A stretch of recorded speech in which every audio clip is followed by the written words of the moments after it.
कैसे हैं आप लोग? मैं सौरभ मिश्रा, सौरभ शिक्षा अभियान में एक बार फिर से हाजिर हूं आपके लिए एक नया टॉपिक लेकर के, जिसका नाम है यूनियन बजट 2023। तो क्या होता है ये बजट, हम बहुत ही सिंपल वर्ड्स में समझने की कोशिश करेंगे। मुझे ये पक्का यकीन है कि मेरे बहुत सारे व्यूअर्स ऐसे हैं जो बजट नाम सुनते ही या तो उस न्यूज चैनल को चेंज कर देते होंगे या उस पेज को बदल देते होंगे।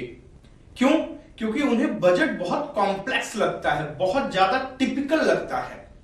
तो कुछ वर्ड्स यहां लिखे हुए हैं जो आपके परे होंगे, जो आपने कभी सुने भी नहीं होंगे, लेकिन आज मैं सौरभ मिश्रा आपको ये यूनियन बजट इतनी आसानी से समझाने की कोशिश करूंगा कि अगर कभी फिर से बजट कोई सरकार पेश करेगी तो आप एक एक डाटा को पढ़ना सीख जाएंगे, और सीखेंगे ही नहीं बल्कि उस गवर्नमेंट कैसे उस बजट को बना रही है, वो हमारे लिए लाभकारी है या नहीं है, वो भी आप समझ जाएंगे। तो आइए शुरू करते हैं आज की ये स्टार्ट करते हैं। तो सबसे पहले हम देश के बजट को देखते हैं। तो ये जो देश का बजट है, कुछ नॉलेजेबल चीजें ये हैं कि देश का जो बजट है वो रेलवे का बजट और पूरे भारत का बजट एक साथ पेश कर दिया जाता है। पहले ये अलग अलग किया जाता था, आप सबको पता होगा। ये हर साल 1 फरवरी को पेश किया जाता है और हमारी वित्त मंत्री जो भी होते हैं वो इस बजट को पेश करते हैं। ये वो चीजें हैं जो आपको पता होंगी। और 1 फरवरी को वो बजट पेश करते हैं और ये जो बजट होता है ये आने वाले जो पूरे 365 दिन हैं उनके लिए ये पेश किया जाता है। जैसे 1 फरवरी 2023 को निर्मला सीतारमण जी ने जो बजट पेश किया है वो 2023 1 फरवरी 2023 से लेके 1 फरवरी 2024 तक भारत सरकार जो जो खर्चे करेगी वो उसमें उसका पूरा विवरण दे दिया गया है कि हम यहां पे रोड बनाएंगे, हम यहां पे ये चीजें करेंगे, इसमें इतने पैसे जाएंगे, इतने पैसे जाएंगे। ये सारा डिस्कशन जो है भारत सरकार 1 फरवरी को करती है हमारे देश की जनता के सामने। तो क्या ये जो बजट लिखा हुआ है ये बजट है? नहीं, हमारे संविधान में बजट नाम की कोई चीज नहीं है। तो क्या है? तो आर्टिकल या आप पेज नंबर समझ सकते हैं।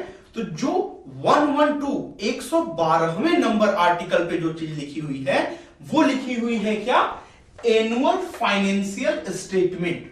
आर्टिकल 112 में आप जाएंगे तो वहां पे लिखा हुआ है, बजट नाम नहीं है, इसे एनुअल फाइनेंशियल स्टेटमेंट बोलते हैं। पूरे साल भर का आय व्यय का पूरा ब्यौरा आपके लिए दे दिया जाता है। अब आइए हम समझते हैं ये बजट बनाया कैसे जाता होगा। क्या 2-3 लोग मिल जाते होंगे और इस बजट को लिख डालते होंगे? तो नहीं, कुछ ज्ञान की बातें हैं। जब ये बजट बनाया जाता है तो जितनी टीम लगती है उस बजट को लिखने में या बनाने में, उस पूरी टीम को 1-2 हफ्ते के लिए एकदम गायब कर दिया जाता है। मोबाइल से काट दिया जाता है, इंटरनेट काट दिया जाता है, उन्हें एकदम एकांतवास में रख दिया जाता है और वो पूरे हफ्ते तक ना अपने परिवार से बात करेंगे ना किसी से बात करेंगे जब तक निर्मला सीतारमण जी संसद में बजट पेश नहीं कर देंगी। जिस दिन से ये बजट लिखना शुरू किया जाता है और आकर के जिस दिन वो संसद में पेश कर देंगी उसी दिन वो जो पूरी संसद बजट बनाने वाली टीम थी वो अपने घर जा सकेगी या अपने घर वालों से बात कर सकेगी। अब आप बोलेंगे इतना ज्यादा अत्याचार क्यों किया जाता है? ये अत्याचार इसलिए किया जाता है क्योंकि सरकार पैसे का खर्च कहां करने वाली है ये सारा लेखा जोखा सरकार संसद में पेश करती है। अब मान लीजिए किसी आदमी ने बजट बनाया कि फला जगह से या बनारस के इस शहर से या इस गांव से एक बड़ी सी जीटी रोड निकलने वाली है, या बनारस हिंदू यूनिवर्सिटी जो हमारे बनारस की यूनिवर्सिटी है इसकी एक ब्रांच केंद्र सरकार इस फला एरिया में खोलने वाली है, ये आने वाले साल में खोलेगी सरकार। क्या होगा? तुरंत अगर ये बात लीक हो गई तो वहां की जमीनों का दाम बढ़ जाएगा, या जिसको पता चल जाएगा वो जाकर के उस पूरे बजट को प्रभावित कर सकता है। इसलिए इस बजट को बिल्कुल गोपनीय ढंग से रखा जाता है। तो मेरे ख्याल से आपको थोड़ी थोड़ी बातें समझ में आई होंगी कि ये साल भर का ब्यौरा है। अब हम आते हैं अपने टॉपिक पे, ये बजट होता क्या है। तो आप बताइए, अगर आप अपने घर का बजट बनाते हैं तो पहले क्या देखते हैं कि हमारे यहां इनकम कितनी हुई है साल भर में। मान के चलिए आपके यहां भाड़े से इनकम आती है, आपके यहां आपने दुकान खोल रखी है उससे इनकम आती है, आपके कोई घर के सदस्य हैं वो कमा रहे हैं वो इनकम दे देते हैं, आपको कुछ भेज देते हैं, या आपने अपने घर पे कुछ व्यवसाय शुरू किया हुआ है उससे इनकम आ जाती है, घर की खेती है उससे इनकम आ जाती है। आप अपने घर की टीवी, फ्रिज, मान के चलिए आपके घर में 3 फ्रिज हैं, आपने एक फ्रिज बेच दिया उससे इनकम आ जाती है। आपके घर में बाइक एक्स्ट्रा पड़ी है, आपने उसे बेच दिया उससे इनकम आ जाती है कि नहीं। कभी आपने सब्जी वाले को अपने ग्राउंड में सब्जी लगाने के लिए दे दिया, उसने आपको भाड़ा दे दिया, तो ये सारी इनकम आती है ना आपके यहां। ऐसे ही देश की सारी इनकम आती है। तो हम जानेंगे कि ये जो इनकम हमारे देश में आती है, और इनकम भी 2 टाइप की होती है। पहली इनकम कौन सी होगी, जो हर साल अपने आप आ जाएगी। आप घर की इनकम को महीने में जोड़िएगा तो देश की इनकम को साल भर में जोड़िएगा। समझने के लिए, महीने भर में आपकी जो फिक्स इनकम है कहां से आती है, जैसे सैलरी वो हर महीने आएगी ही आएगी, आपका रेंट वो हर महीने आएगा ही आएगा, है कि नहीं। आप जो व्यवसाय शुरू की हैं उससे जो भी चीजें आप बेचेंगी उससे जो फिक्स्ड इनकम आएगी वो महीने में हर महीने आ ही रही है। या आपने बैंक में कहीं पैसा जमा किया है तो उसका इंटरेस्ट आ रहा है, वो हर महीने आ रहा है। तो ऐसे हर महीने आने वाले इनकम को जो फिक्स है हर महीने आना, वैसे ही देश की कुछ इनकम होती है जो बिल्कुल फिक्स होती है। जैसे इसमें से देखिए, रुपीज कम्स फ्रॉम, कौन कौन सी इनकम है जो हर साल आ जाएगी। जैसे कॉर्पोरेट टैक्स, ये जो बड़े बड़े घराने हैं वो भेजते हैं हर महीने, हर साल सरकार उनसे काट लेती है। इनकम टैक्स, जो काम कर रहा है वो हर साल उसके अकाउंट से पैसे कटेंगे ही कटेंगे, तो ये वाली इनकम हर साल आने वाली है। कस्टम ड्यूटी की income, excise duty, goods and service tax, ये सारी जो इनकम है वो हर साल आती है। भारत सरकार के पास फिक्स है कि इतनी इनकम आ जाएगी। इस हर साल आने वाली इनकम को हम क्या बोलते हैं, रेवेन्यू रिसिप्ट। ये जो हर साल इनकम आ रही है, ये बगल में लिखा भी गया हुआ आपके रेवेन्यू रिसिप्ट। ये रेवेन्यू रिसिप्ट अगर साफ साफ नहीं दिख रहा है तो ये बगल में लिखा हुआ, आप इससे समझ सकते हैं। ये है रेवेन्यू रिसिप्ट। रेवेन्यू रिसिप्ट क्या हुआ, जो हर साल इनकम आपके यहां चली आ रही है, जो फिक्स है आना, इसे हम बोलते हैं रेवेन्यू रिसिप्ट। तो सरकार के पास कुछ फिक्स इनकम है जो हर साल आपको मिलती है, उसे हम क्या बोलेंगे, रेवेन्यू रिसिप्ट। ठीक है।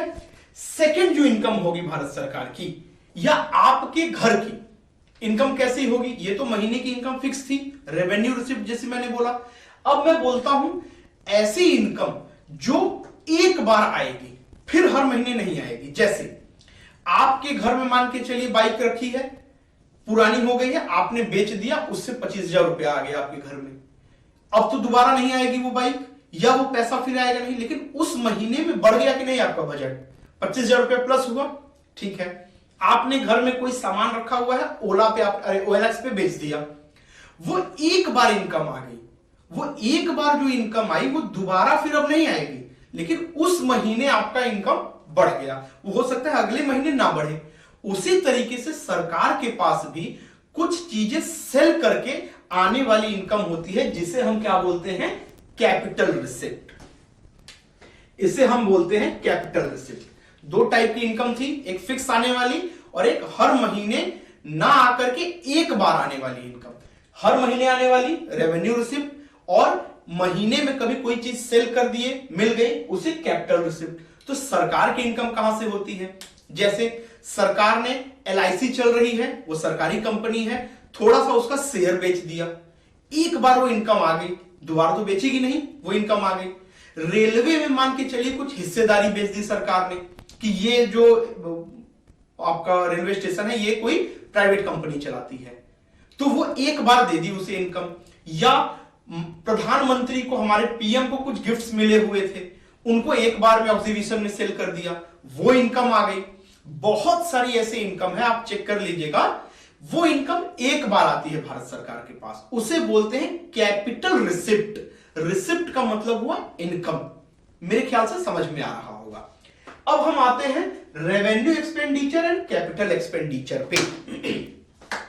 रेवेन्यू एक्सपेंडिचर, तो जैसे रेवेन्यू रिसिप्ट थी, हर महीने आने वाली इनकम, वैसे ही भारत सरकार की रेवेन्यू एक्सपेंडिचर होती है, हर महीने जाने वाली इनकम।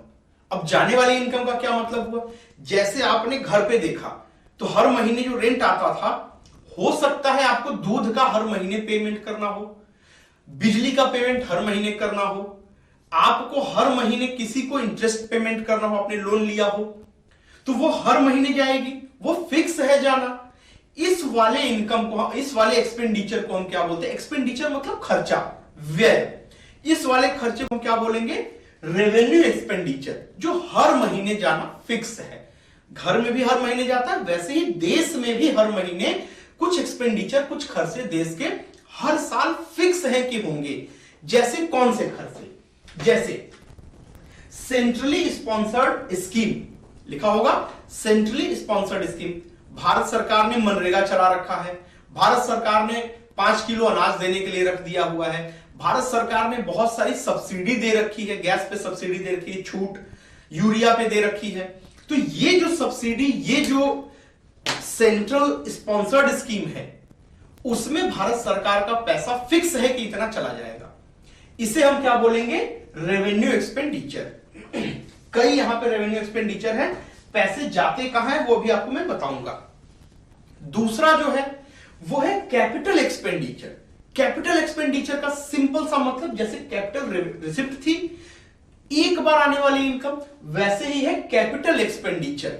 कैपिटल एक्सपेंडिचर साल में सरकार एक बार खर्चा कर देगी, फिर उस पर खर्च नहीं करना है। जैसे मान के चलिए आपके यहां 10,000 रुपए आया, तो आपने बचा के पैसा किसके लिए रखा हुआ है? मैं घर में एक दरवाजा लगवा दूंगा। वो दरवाजा आपने उस महीने लगवाया तो आपका बजट डाउन चला गया। इस वाली चीज को, दरवाजा हर महीने तो आप लगवाएंगे नहीं। या आपने किसी महीने बाइक खरीद ली, उस महीने आपका बजट बिल्कुल नीचे चला गया। जैसे कैपिटल रिसिप्ट में बजट ऊपर चढ़ गया था, वैसे ही कैपिटल एक्सपेंडिचर में बजट नीचे चला गया।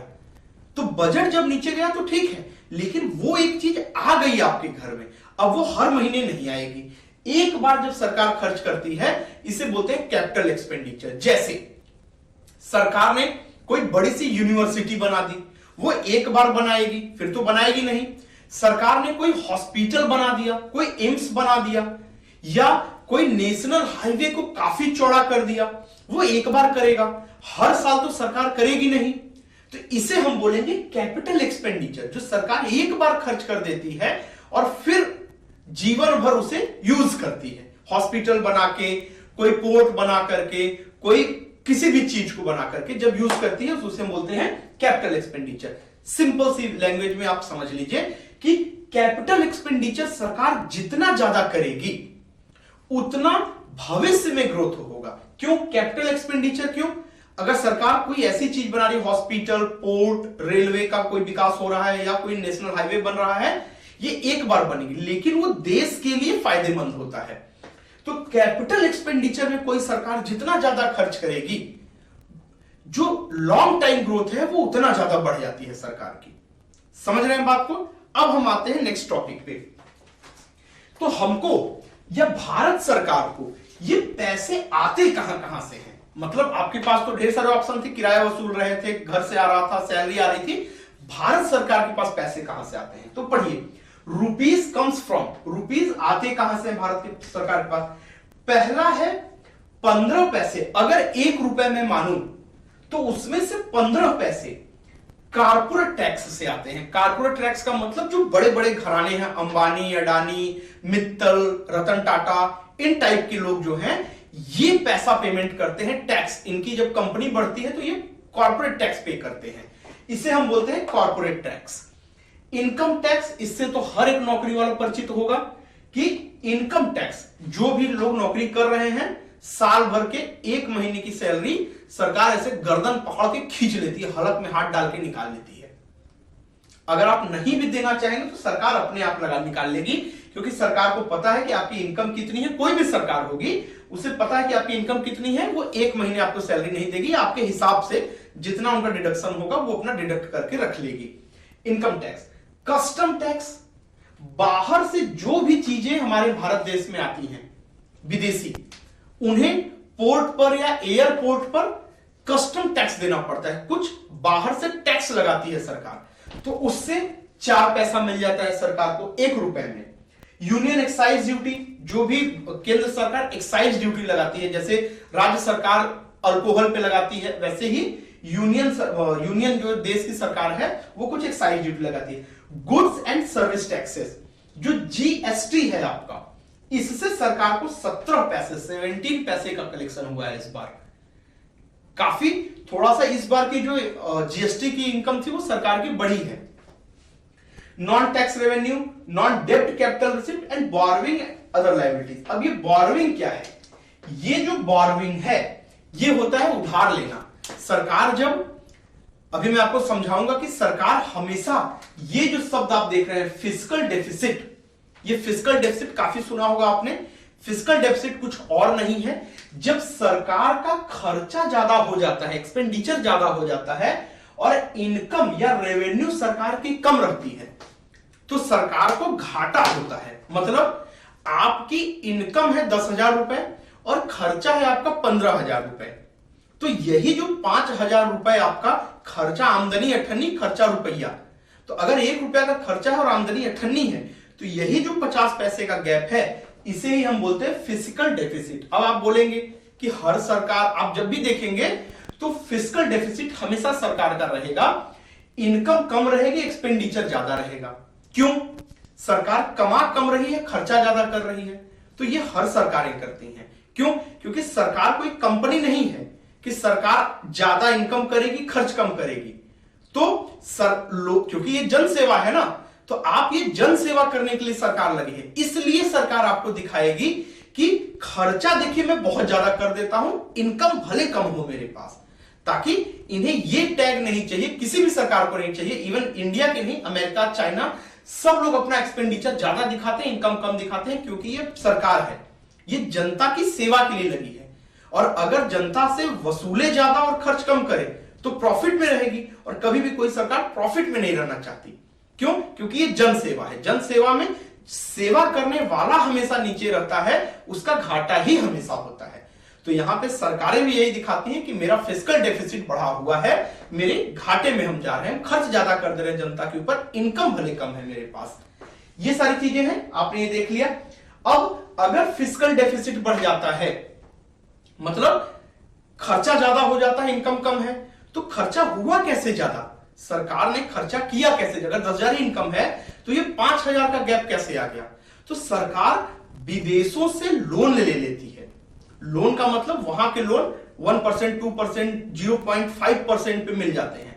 तो सरकार लोन लेके ज्यादा, क्योंकि आप मध्यम वर्गीय परिवार में है इसलिए लोन लेना गलत समझते होंगे, लेकिन जब आप बिजनेस में जाएंगे, जब हायर बिजनेस में जाएंगे, सारे बिजनेस लोन पे ही चलते हैं। अंबानी, अडानी, सब के ऊपर लाखों करोड़ों रुपए का लोन है। क्यों? क्योंकि ये अपने पैसे से बिजनेस नहीं करते हैं, ये लोन से बिजनेस करते हैं। लोन भरेंगे 10 रुपए, कमाने की हैसियत रखते हैं ये 20 रुपए, 25 रुपए, दूसरों के पैसे से बिजनेस करते हैं और लोन भी भरते हैं और एक्स्ट्रा कमाते भी हैं। तो आप ये समझ रहे होंगे। अब रुपीज गोज टू, हमारा पैसा जा कहां रहा है? तो सबसे पहले देखिए, सेंट्रल स्पॉन्सर्ड स्कीम में जो भी भारत सरकार पैसे देती है वो हमारे स्कीम में सरकार यहां पे डालती है। तो 9 पैसे सरकार की, जो केंद्रीय सरकार की योजनाएं है उसमें जाता है, सेंट्रल सेक्टर स्कीम में। अब केंद्र सरकार ने बहुत सारी योजनाएं बनाई हैं, उसमें भारत सरकार का 17 पैसे चला जाता है।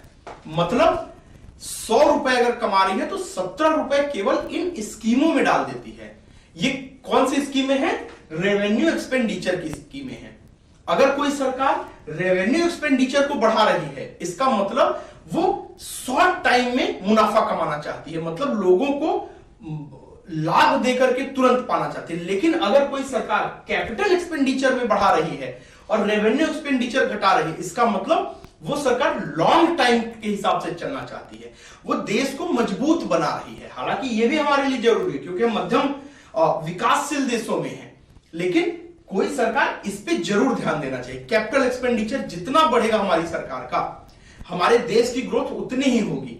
हम किसी गरीब को 5 किलो गेहूं दे देते हैं, लेकिन उस गरीब के लिए अगर कुछ सुविधाएं ऐसी दे दें लॉन्ग टाइम के लिए कि वो कमाना सीख जाए, तो वो कैपिटल एक्सपेंडिचर को बढ़ाने से ही मुमकिन होगा।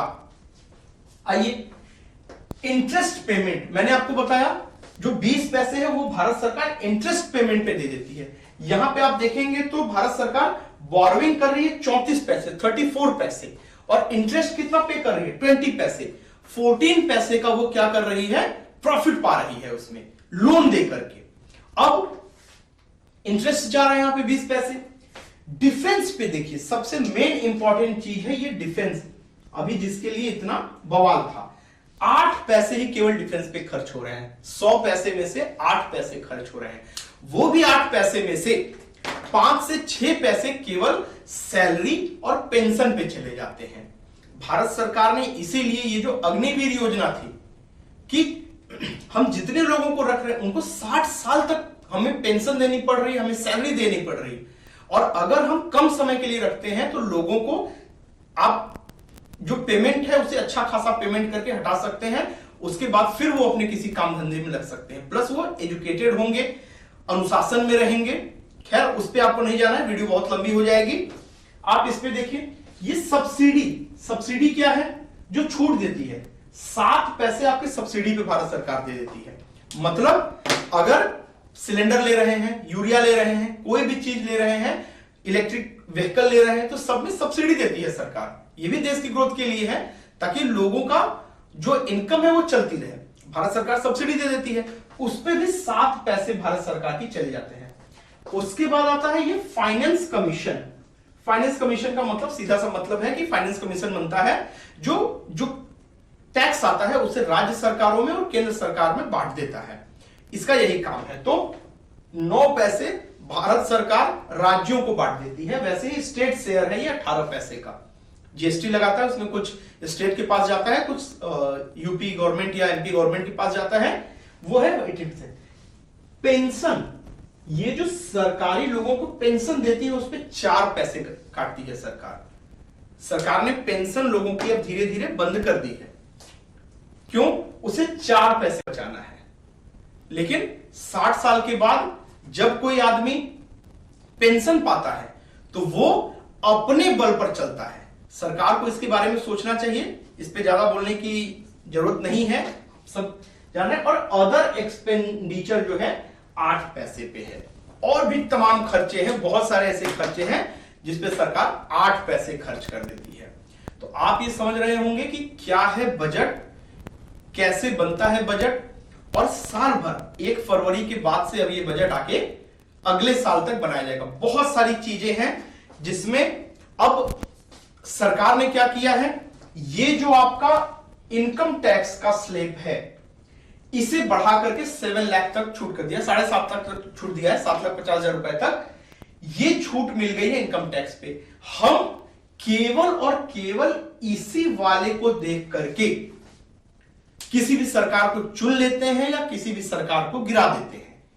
आप ये समझिए, आज करंट गवर्नमेंट ने इस स्लैब को बढ़ा के 7 लाख कर दिया है, ठीक है 7 लाख कर दिया है, लेकिन अगर मान के चलिए ये 7 लाख से घटा के सरकार 1 लाख 2 लाख या खत्म ही कर देती, तो भी आपको एक जिम्मेदार नागरिक होने के नाते इन चीजों को समझना पड़ता कि सरकार केवल यहां तो मान लीजिए खत्म कर दे रही है, ठीक है, कहीं ना कहीं से तो वसूल लेगी, वो इनमें से वसूल लेती, गुड्स एंड सर्विस टैक्स बढ़ा देती या कोई भी टैक्स बढ़ा के वो वसूल लेती।